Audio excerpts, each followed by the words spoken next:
Hello, and welcome to another highfalutin homeschooler episode of the Homeschool Solutions Show. My name is Jennifer Cabrera, and I am one of many hosts here on the podcast. Each week, we bring you an encouraging conversation, inspiration, tips, tricks, and/or humor from this busy and blessed journey of educating our children at home. Now, while the title of the show is Homeschool Solutions, we do not pretend to have the answer to every question related to homeschooling, but we do hope to keep it real through lessons we've learned and urge you toward Jesus Christ and prayer with Him as the greatest parent-teacher conference available. Here's a riddle for you, parents. Homeschoolers love them. Enemies of freedom hate them. What are they? It's the Tuttle Twins books. With millions of copies sold, the Tuttle Twins help you teach your kids about entrepreneurship, personal responsibility, the golden rule, and more. Get a discounted set of books with free workbooks today at tuttltwins.com/homeschool. That's TUTTLE twins.com/homeschool. And now, on to today's show. 101 Lies I Tell Myself About Homeschooling. That's today's episode. And really, homeschool lies are just good intentions covered in poppycock. 101 homeschool lies is really the short list, and I really did make an actual numbered list. I occasionally suffer from overachievement syndrome for the most useless of things.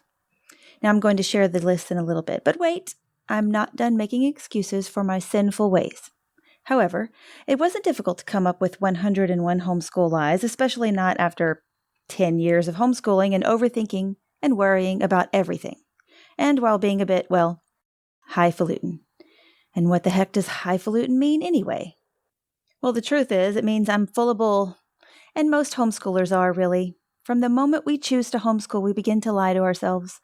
The homeschool lies often start with fantastical daydreams of educational success and lead to grand expectations of academic achievement, followed by impossible goals we can't begin to complete when life gets in the way. And these grand ideas and plans are just homeschool lies in Sunday dress. But I'm going to share my innermost lies I've told myself and some I've collected from a few homeschool friends of mine because I thought in sharing these real thoughts it would help others to see that you are not a failure if you've thought, done, or said things like lie number 78. If we don't read and enjoy all 7 of the Chronicles of Narnia, we aren't real homeschoolers.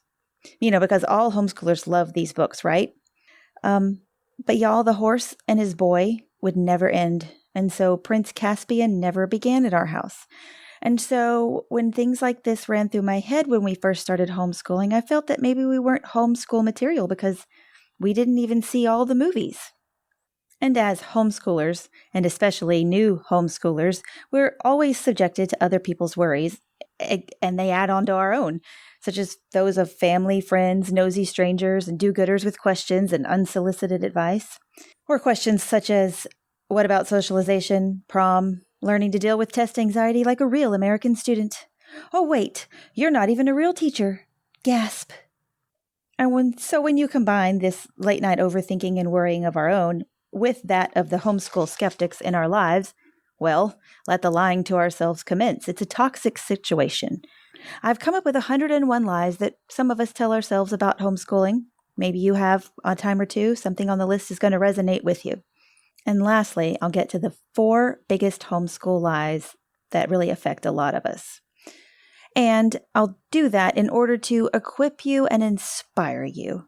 Because our little lies, half-truths, impossible goals, fibs, negative thoughts, empty promises, silly excuses, they all wear down our confidence. And they build and build until we are basically sitting on a throne of homeschool lies that undermine our sanity and enjoyment of homeschooling. The minute we decide to homeschool, we lie to ourselves and we don't even know it, especially if the decision was based on all those promises and statistics of successful homeschooling and flowery blog posts that we might have read. We set out with grand expectations. And so I'll start with lies of great expectations. Our earliest homeschool lies are the great things we believe will happen simply because we homeschool. Lies such as telling ourselves that our kids will be smarter and better behaved than most, that bullies will no longer be an issue, Or we will start every day with picturesque family time. Of course, this is bull fiction, which is a word I made up and means lies read in print or inferred from somewhere on a homeschool blog that year that we started homeschooling. Obviously, our kids don't magically become intelligent little ladies and gentlemen by slapping a homeschool label on them, and bullies can be found anywhere from team sports to Sunday school. But we can dream and hope and sadly be caught off guard when things don't measure up. And they won't always measure up. They may never. And then also, because we homeschool, we tell ourselves other lies that we scare ourselves with because of rumors we heard. Because we homeschool, I must have it together all the time. Can't let my guard down. Or because we homeschool, people probably think we're weird, have no TV, and raise llamas. Or because we homeschool number 5, we should join a co-op. It's what we're supposed to do. Or because we homeschool, the government is spying on us. Or because we homeschool, no one will believe my kid really earned an A because, I'm his mom and I'm making the report card and I'm making the transcript and no one's going to believe me anyway. Why are we doing this? I mean, because we homeschool, people expect us to be weirdly religious. Or number 10, because we homeschool, my kids will have a harder time getting into college. I mean, that's what I've heard. And also, number 11, asking for outside help is seen as a weakness. So we totally psych ourselves out or build ourselves up with this because we homeschool rumor-filled jargon. It's like those rumors that you hear that make no sense, but you believe them anyway because what if? I mean, my best friend's sister's boyfriend's brother's girlfriend heard from this guy who knows this kid who's going with this girl who says homeschooling ruined her life. Well, and it must be true because I read it on the internet. And that's it, I quit. This is where we lose a lot of new homeschoolers because the pressure for perfection and the outside world's expectation leads to homeschool dropouts. But for the more hard-headed sort like me, we will stick it out just to avoid the PTA if possible. And then we move on to the next realm of homeschool lies, perfection deception. Because when epic plans and expectations veer off course and goals aren't met, often new homeschoolers just give up. But not us that are homeschooling for spite. No, we are going to double down on those lies and aim for perfection. Which is basically just packing the year with more outlandish goals in hopes of proving ourselves.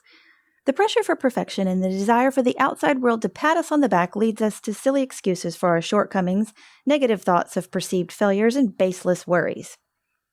Such as lie number 60, we must do all the written work suggested in each lesson to master a subject. No, it may take you years to figure this out, but a lot of that is just busy work. And yet, other lies we tell ourselves in our pursuit of perfection are things like number 12 through 23. This year, we will stay on schedule, wake up early and start school by 8:30 a.m. daily. Begin each day with morning group time. Take more field trips and nature walks. Make a chore chart and stick to it. Take long breaks and epic vacations. Finish all our curriculum early. Do more art. Eat more homemade dinners. Join more social activities and make friends. Join fewer social activities and actually spend time at home. Or, now that it's the holiday season, spend December baking for the homeless, volunteering at toy drives, caroling at nursing homes, and learning holiday customs from around the world just to keep up with the rest of the perceived homeschool culture. Big, heavy sigh. Hearing what all other homeschoolers are doing, learning, achieving, can leave us feeling inadequate because we don't see their piles of dirty laundry. And then we start to wonder, who am I? What am I doing? And we really need a reality check, right? We're doing stuff, maybe too much. Some of it's sticking. We're developing a family routine of organized chaos, and it's working, mostly. But homeschooling is hard. No, it's really hard. No, it's really hard. Okay? I asked my husband once to help me think of something that seemed somewhat straightforward enough, but was profoundly hard that I could compare to homeschooling.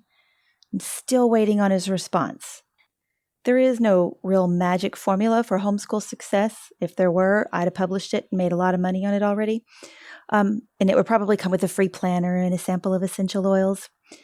But since there's no perfect formula out there, we need to just find our balance, which often seems like a battle of laundry versus homeschooling and everything else. I mean, we can learn or we can wear clean clothes, right?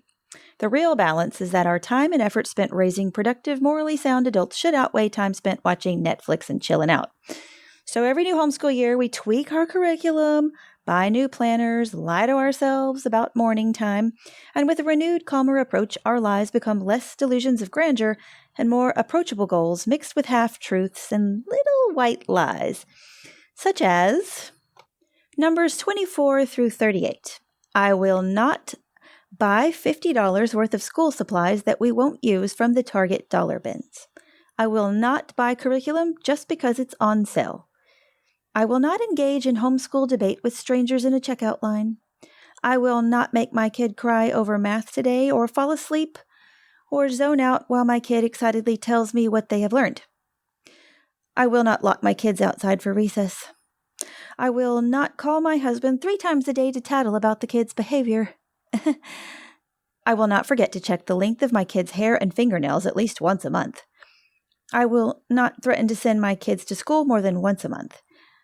I will not wear PJs, yoga pants, or worse, outside of the house and try to pass them off as real workout clothes.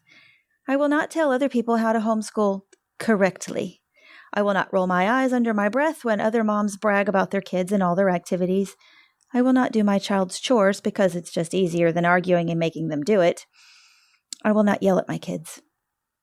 Maybe. I will not covet my neighbor's free time. Oh, come on. Who are we kidding? These are things that we just going to have to do for survival's sake. Sometimes we're just going to sleep in. And sometimes we're going to lose our cool and throw the dry erase markers across the room further than our child just did. And we're going to run into the pharmacy in our yoga pants or pajama pants. And it's really hard not to covet the neighbor's free time when she's running to the gym or to get her nails done again or lunching out while we're standing in our bathrobe arguing about how long all of this schoolwork is going to take today. So these real things that we swear we're not going to do anymore, just lies. And then other things we tell ourselves that we will do, such as number 39 through 48. Lies. I will finish every lesson in the book so my kids don't miss out on anything that someone might ask them at a family function.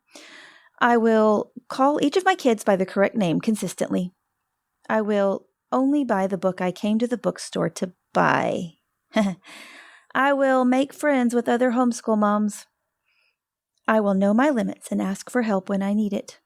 I will read the novel instead of just pretending I know what the book was about that we're discussing. I will write lesson plans a month in advance instead of writing them as it happens. I will be more social and set an example for my kids. I will let my husband explain things in his own weird way. And I will correct my kids' schoolwork and bad behaviors immediately so that these things don't keep snowballing out of control. All of these are valiant endeavors, but we shouldn't beat ourselves up when we fall short. Now, the next set of lies I'm going to share are things that we lie to ourselves about what our kids will love about homeschooling. I mean, we want them to. We have all these high hopes and dreams and aspirations of our kids looking back and reminiscing on the wonderful times they had with their mother at home. And we lie. Lies number 49 through 59 to be exact. My kids will love this great unit study I've spent days putting together. My kids will love weekly library scavenger hunts. They will also love field trips to modern art museums and gardening lectures, or getting to go with the whole family to the doctor together in dental appointments. After all, family is friends. My kids will love reading aloud together every night before bed, or being dropped off at random homeschool social activities where they know no one just so I can check the box for socialization. My kids will love these matching family homeschool shirts. My kids will love keeping up with their own activities in these lovely new planners that I bought for them. My kids will love listening to me talk about how smart they are to everyone I meet, just so I can feel good about myself in homeschooling, or at least put up the appearance of success. My kids will love learning to cook things they don't like to eat. My kids will love watching all their science labs on YouTube instead of getting messy in the kitchen. Said no kid ever. If I could teach grammar with a blowtorch and slime, Well, I'd be a superhero. So, of course, we want some hands-on science at this house. Our kids don't have to love everything that we're doing. They don't even have to like some of it for it to be successful. Do you know you're doing the right thing for your kids? Stay strong, even though they whine. Of course they're going to whine to you because you're their comfort zone. They feel safe that you probably won't knock them upside the head with the textbook that you're trying to get them to read. Nevertheless, it is nice when they actually do enjoy some of the things that we planned, and they will. You just may have to hold out longer than you want to get to those moments. And because all kids are different, one lie we may tell about how we teach one of our children may be the absolute truth about the methods we need to use for another child. For instance, lies number 60 through 71, when it comes to schoolwork, we must do all the written work suggested in each lesson to master the subject. Or they'll learn it when they are ready and interested. I want someone to point me to a group of more than 2 middle school boys ready, willing, and excited to learn grammar rules. When it comes to schoolwork, grocery shopping counts as math. When it comes to schoolwork, we won't switch curriculum mid-year. We'll wait and do blank, blank, blank after dinner tonight. We're not doing enough. When it comes to schoolwork, maybe we're doing too much. Or when it comes to schoolwork, I don't need to purchase the answer key. You might. When it comes to schoolwork, grades never matter. When it comes to schoolwork, we're the only homeschoolers not learning Latin. I just know it. When it comes to schoolwork, there will be more time for enrichment studies in the summer. When it comes to schoolwork, I just cannot teach high school. There's just no way. Now, in that list, you might have agreed with some of that and said, that's not a lie, or you might have agreed that's a total lie. People shouldn't do that. Everyone has their own methods of homeschooling. But even within your family, you may have a method of homeschooling one of your kids that doesn't work for the other. And when it comes to getting to those scary high school years, I know the end of middle school feels like the point of no return. We've already reached that precipice, and we sailed across it. We had to leap, it felt like, to graduation without looking down, because after we start and any all classes completed or not accepted to the local public school, what have we done? They may have to take placement tests or go directly back to the beginning, do not pass go, do not collect $200. But that's just not true. The change between middle school and high school is often the difference between one step up in a math lesson or the next novel in the study that you were already participating in. The difference being that now you need to write it down, so you can show someone proof that you did something. And there's templates out there for all kind of high school transcripts. You can even do a scratch and sniff smelly one if you want to. It's your homeschool, your prerogative. And then when they get ready to apply to college, if they're going to apply to college, then you can clean it up and make it look just as wonderful or better than any high school out there. Of course, about the time they start those high school years, well, then we start to question even more scary things that we hadn't thought about when they were younger and science was just making Play-Doh and then seeing what it would stick to. So we get lies number 72 through 82. If-then lies is what I like to call these. If my kid doesn't get into the college of his choice, then I will have failed him. We put the weight of all of that on our shoulders and falsely accuse ourselves of something we may have not had any control over. Is there anything worse than spending all your curriculum and field trip money on something that you're not happy with, it isn't working for you, and you're feeling stuck with it? Like health insurance, it's just not fitting what you need. I do have some good news for you. You've probably heard me mention Medi-Share a time or two here on the podcast. Members of Medi-Share save up to 50% or more per month on their healthcare costs. They say the typical family saves up to $500 a month. And here's the best part. You can become a member at any time, so that means it isn't too late to switch to a more affordable healthcare option that will save you money and help you sleep better at night. And possibly go on more field trips and buy more curriculum, because that's a fun part of homeschooling, right? If this is the first time you are hearing about Medi-Share, it is the best alternative to health insurance that allows Christians to share one another's medical bills, offers access to 900,000 plus healthcare providers, and has a proven almost 30-year track record. Plus, in addition to saving hundreds per month, telehealth and telebehavioral counseling are included with the membership. It literally takes 2 minutes to see how much you can save. To find out more about this for you and your family, go to greathomeschoolconventions.com/Metashare. That's greathomeschoolconventions.com/Metashare. And another lie, if they don't learn it now, they never will. Education and learning is a lifelong thing. Don't tell yourself that. If they didn't learn it under your roof in the however many years that you homeschooled, that doesn't mean they can't learn it later. You can't fill in all the holes. I mean, any type of education looks like a Swiss cheese from God's perspective, I promise you. But to continue in our if-then lies, if we're not having fun, I must be homeschooling all wrong. If my kids ask to go to school, I am not good at this job. If I take time out for myself, I'm letting my kids down. If my kids are quiet and shy, well, it must be because we homeschool. If we don't read and enjoy all those Chronicles of Narnia, we aren't real homeschoolers. Poppycock. If we don't join a co-op, we're antisocial. If we skip a chapter or two, it will affect their future SAT scores. If the kids don't like homeschooling some days, I won't take it personally, but I will, and I'll eat a whole sleeve of cookie dough while crying in the closet. And then lastly, perhaps a wishful thinking lie. If we take off all of December, we'll just make up the work during the summer. And these are kind of the lies that we can turn around and laugh at ourselves for saying, such as numbers 83 through 90. We will never allow our house to look like we homeschool and raise farm animals indoors.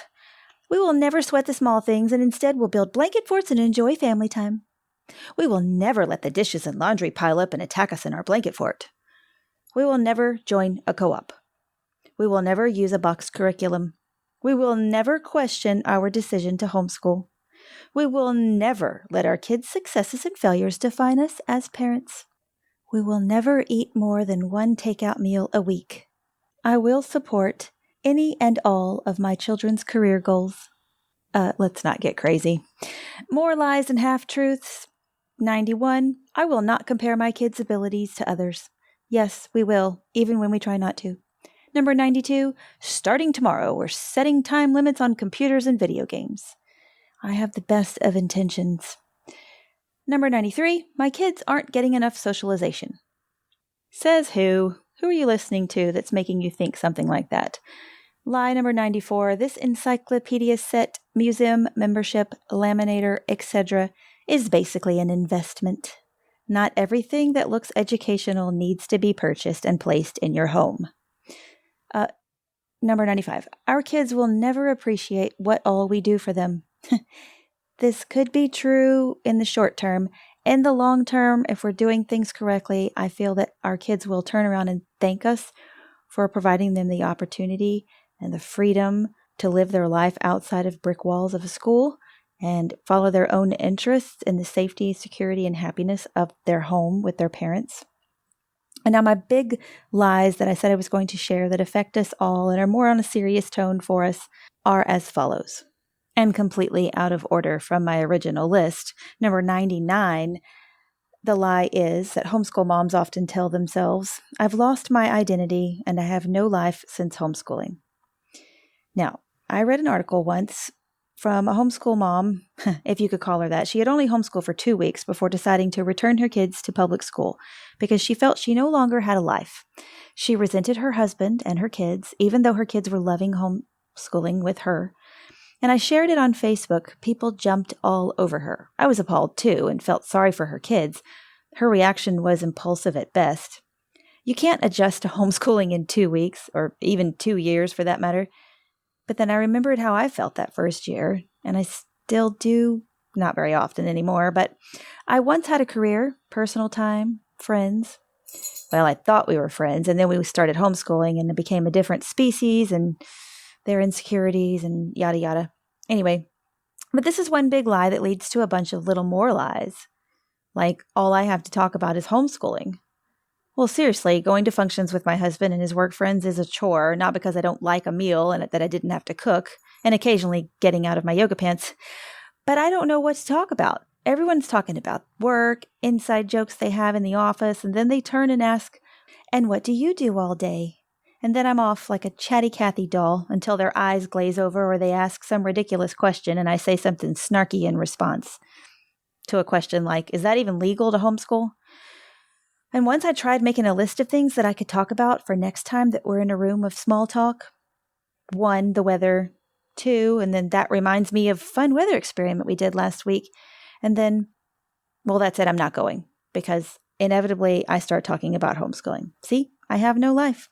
But that's not true. We have a life. We're just putting our family first. That's all. And with so much we want to do and teach, it's easy to get caught in perpetual homeschool mode. But our kids can benefit immensely when mom does get out for a time or two, even if just for a quiet cup of coffee alone in a locked room, or at the very minimum, a trip to the mailbox. And later, when they're grown and gone, there will be time for careers or the grandkids or whatever comes next. But the truth is, we haven't lost ourselves because of homeschooling. I know I found myself, my purpose. I'm sure the pay isn't so great dollar-wise, and my left eye twitches more than I'd like it to these days. But God bless the broken road that led me straight to homeschooling, and probably each of you too. My next big homeschool lie is we don't homeschool for religious, spiritual, or political reasons. I mean, that's what I used to say, right? It was strictly academics at first for us. I wrote all about it in one of my first popular blog posts entitled Against My Will, How I Became a Homeschool Mom. You can read it at highfalutinhomeschooler.com. But it was all about their academics for us. They were being held back. I didn't want them to be treated like just another number. I also wanted family time. I thought I could teach them better. Let's just be honest. I am the highfalutin homeschooler. But I didn't want them to be drones of copying and following. And as my boys got older and we tackled deep discussions on the world around us, our appreciation for and reasons for homeschooling have changed. Separation of church and state is not possible when it comes to a thorough education. How do you take religion out of true and complete history? Because I wasn't homeschooled and now I am homeschooling my kids, I can see just how much of history is removed from the public education. In an effort not to offend anyone or squash free thinking entirely, they cut out large swaths of events in history that led to our current state. It's a don't ask, don't discuss, don't offend type of education. Kids come out of public school as blank of a slate as they went in, barely understanding their own human rights and how fragile they really are. I mean, I have a friend who is a public school mom who wouldn't discuss marriage or gender fluid debates with her children because she didn't want to influence their ability to form their own opinion. They won't form their own opinion. They'll form the opinion of the first person they respect that has the guts to talk to them about these things. So trying to keep kids a blank slate just means those who stand for nothing will fall for anything. Now, my oldest two took a current events class with a homeschool group in the last few years, and it was from a Christian worldview course, and they absolutely loved it. It was the best class I think we ever paid for, and they had to write all these different opinion papers, so it actually got them using a pencil and writing and happily doing so, but learning more than most adults in America know about the state of our world and nation. And we also learned about our country at home together and reading together and learning about the Constitution and the founding principles and how government is supposed to function. And that's not what they're seeing in the news. So we had a lot of big conversations about how we need to help our country get back to its founding purposes. But we are supposed to be a country based on certain rights endowed by our Creator. Most importantly, the right to life. But abortion is now celebrated. And then what about the right to liberty, not socialism, where everything is free except you? Or a nation where people fought wars and oppressive laws to no longer judge each other by the color of their skin? And a justice system built upon the presumption of innocence to start. And so more and more I realize we homeschool not to shield our kids from the world, but to prepare them for the harsh reality of it, armed with truth and reason. And that we absolutely do homeschool for political, spiritual, and religious reasons. I mean, we still homeschool for academic reasons, but education is so much more than math scores and reading levels. And this is the time we have now to instill these values into our children. Timing is everything. We should have fun together, but we can't neglect to instruct our kids on how to deal with the world and the values of hard work with a purpose. And that leads me to my next big lie, is that when we're talking to our kids or our spouse or ourselves, is telling ourselves that we have plenty of time. Lie number 100. Not today, but soon we will take that trip, do that project. We'll try that activity. I promise we'll read that book together. We'll build that thing that you want to do. I promise. But time is going so fast. Do the big things that will matter while you still have this time together get done? Are you putting them off? What are you waiting on? That includes having the deep discussions that they need to hear from us before they're out in the world. So when it comes to homeschooling, we won't get it all done like we plan or finish all the lessons. And we'll keep lying for good intentions. It keeps us on our toes, aiming for perfection, doing okay with awesome. But we need to focus on what matters most with the time that we have, because it's going fast. So don't put off till tomorrow what you can do today. After all, they're your kids. You can screw them up if you want to. Which is lie number 101. Nobody's going to get this homeschooling thing absolutely perfect. And if you're going to ruin a kid, well, you might as well keep them home and do it yourself. And there you have it, folks. 101 lies I tell myself about homeschooling. Thanks for listening to another episode with the Highfalutin Homeschooler, and stay weird and homeschool on.